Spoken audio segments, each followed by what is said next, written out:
ये अपना थोड़ा परिचय दें। राम प्रवेश राजभर, ग्राम सभा मुबारकपुर, विकास खंड रतनपुरा, जनपद मऊ। प्रधान जी, 4 वर्ष कंप्लीट हो गया। इन 4 वर्षों में आप अपने ग्राम सभा का विकास किस तरह किए हैं? 4 वर्षों के अंतर्गत देखिए, छोटा गांव है, फंड भी थोड़ा कम आता है, लेकिन मेहनत किया गया है। गांव में काम जो भी आवश्यकता अनुसार हुआ है, होना चाहिए, वो हुआ है। बढ़िया काम हुआ है। सड़क का काम हुआ है, नाली का काम हुआ है, इंटरलॉकिंग का काम हुआ है, काम हुए हैं। छोटा बजट होने की वजह से विकास में अवरोध भी होता है, छोटे ग्राम पंचायत होने की वजह से। बिल्कुल होता है। लोगों की आकांक्षाएं ज़्यादा होती हैं और फंड कम आता है। छोटा ग्राम पंचायत है, लेकिन किसी तरह काम चलाया जाता है। तो लोगों को सेटिस्फाई कैसे कर पाते हैं आप? छोटा लोग तो चूंकि समझ नहीं पाते हैं, चूंकि ये जो इस लाइन में होगा, जो अधिकारी होगा, कर्मचारी होगा, वही समझ पाता है कि कितना फंड है। आप यहाँ के लोगों को कि भाई छोटा फंड है, कम फंड आता है और इसी में सब कुछ करना है, तो कैसे समझा पाते होंगे आप लोगों को? ये आपकी बात सत्य है। छोटा ग्राम पंचायत है, फंड कम है, लोग समझ नहीं पाते हैं, समझने का प्रयास नहीं करते हैं। जो अधिकारी कर्मचारी जो रिलेटेड है वो तो समझ जाते हैं, सबको पता है जो इससे संबंधित है, लेकिन ग्राम पंचायत के आम जनमानस जो है, जनता नहीं समझ पाती है। तो हम लोग आपके मीडिया के माध्यम से या लोगों को समझाने का प्रयास करते हैं कि फंड कम है और एक ही बार में नहीं हो पाएगा, धीरे धीरे काम हो रहा है और होगा। कुछ बाहरी फंड, जैसे छोटे ग्राम सभा होने की वजह से बाहरी अगर फंड आ जाता है, विकास दिखाई देने लगता है।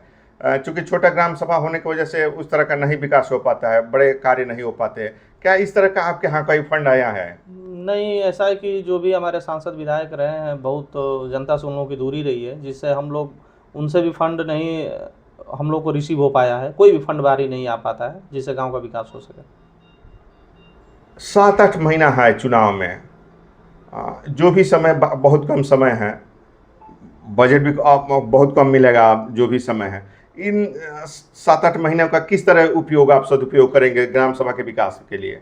आज के बाद जो भी फंड ग्राम पंचायत में आती है, या 1 रुपये से लेकर वो 2 लाख, 3 लाख, 4 लाख जो भी आता हो, उस फंड को हम तुरंत गांव के विकास के कार्यों में यूज करेंगे।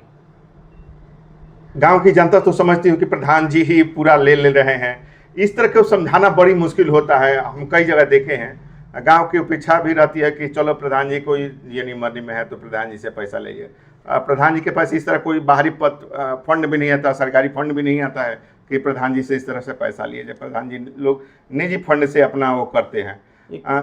21वीं सदी में अगर ऐसी लोगों की सोच है तो उन लोगों को समझना चाहिए कि तकनीकी का ज़माना है। योगी जी की सरकार है, मोदी जी की सरकार है, जो टेक्नोलॉजी को काफ़ी ये लोग निचले स्तर तक, ऊपर से लेकर निचले स्तर तक टेक्नोलॉजी का यूज़ किया जा रहा है, जिसकी वजह से किसी प्रधान को या किसी सचिव को या किसी भी कर्मचारी को चोरी करना संभव नहीं है।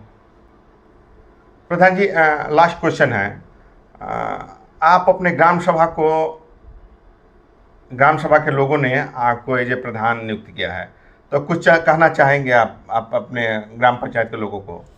ग्राम पंचायत के लोगों को लगभग 4 वर्ष बीतने के बाद मैं उनको धन्यवाद देना चाहूँगा। काफ़ी हम लोग के साथ तालमेल मिलाकर लोगों ने हमारा सहयोग किया। हम लोगों ने जो भी काम किया उसका उन्होंने सहयोग किया। उनका हाँ में हाँ मिलाया, हम लोगों के हाँ में हाँ उन्होंने मिलाया, और मैं सभी लोगों को बधाई देना चाहूँगा। फिर आगामी चुनाव भी अप्रैल मई में होने जा रहे हैं, तो मैं उम्मीद रखूँगा कि सब लोग सबका सहयोग करें। कुछ और बोलना चाहेंगे ग्राम सभा के बारे में आप प्रधान जी? देखिए, ग्राम सभा का विकास लगभग 20 वर्षों से रुका हुआ था, जिसकी पटरी को हमने चालू किया। पहिया विकास का चल चुका है और काफ़ी अच्छा काम भी हुआ है, और प्रयास करेंगे। जनता ने मौका दिया तो फिर विकास का कार्य बहुत तेज़ी से होगा।